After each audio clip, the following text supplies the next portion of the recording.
मुंबईतले भाजप आणि शिवसेनेचे सगळे नगरसेवक बीएमसी मुख्यालयात दाखल झालेत।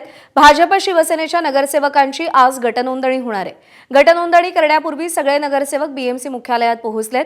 भाजपचे नगरसेवक बीएमसी मुख्यालयात दाखल झालेले आहेत आणि तिथे भाजपच्या नगरसेवकांकडून जय श्रीरामचे नारे देण्यात आलेत। थोड्याच वेळात भाजपच्या गटनेते निवडीची प्रक्रिया पार पडणार आहे।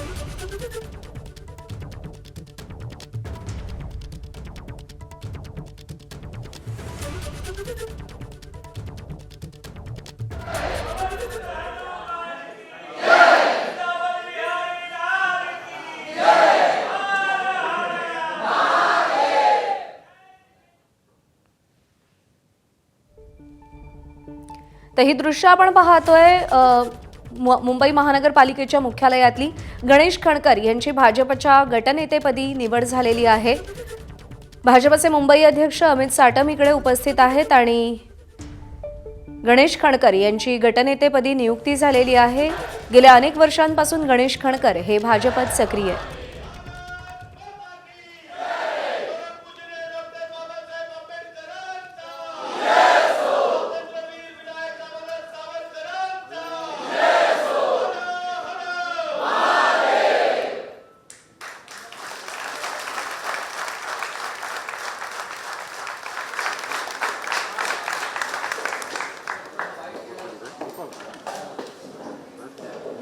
मला असं वाटतं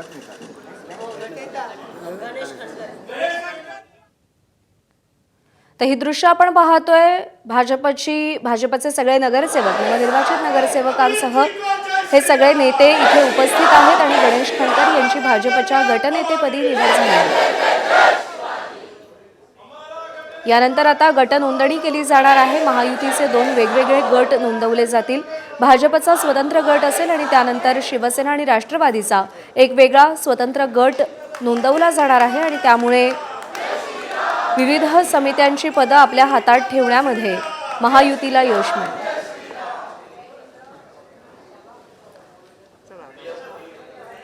अभिषेक मुठा आपले प्रतिनिधी आपल्याला या सगळ्या संदर्भात अपडेट देतील। अभिषेक, गणेश खणकर यांची भाजपच्या गटनेतेपदी निवड झालेली आहे। भाजपच्या गटनेतेपदी गणेश खणकर यांची निवड झालीच आहे। सोबतच ते आपल्याला सभागृह नेते देखील असतील।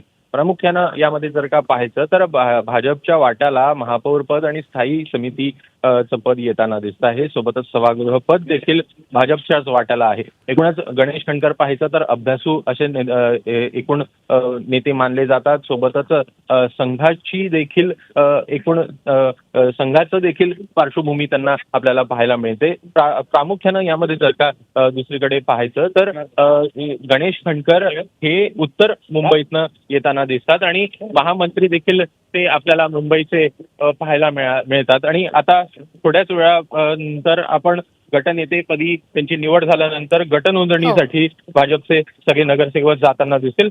अमित साटम आता बोलतात आणि एकूण नेमकं काय ते महापौर पदासंदर्भात काय भाष्य बघण्यात असेल। अभिषेक, धन्यवाद दिलेल्या सगळ्या सविस्तर माहितीसाठी।